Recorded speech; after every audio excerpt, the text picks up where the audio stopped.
Ja, ze kunnen twee kanten op.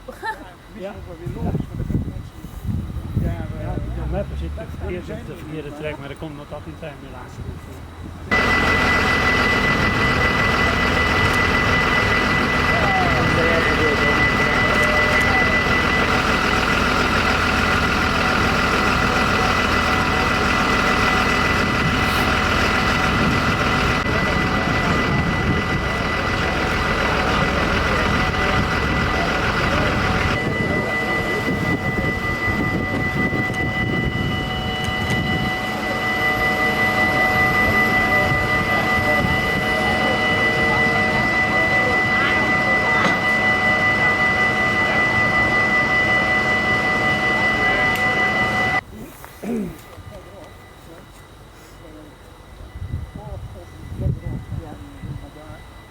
Was met de auto en die heeft een oplawaai van die trein gekregen.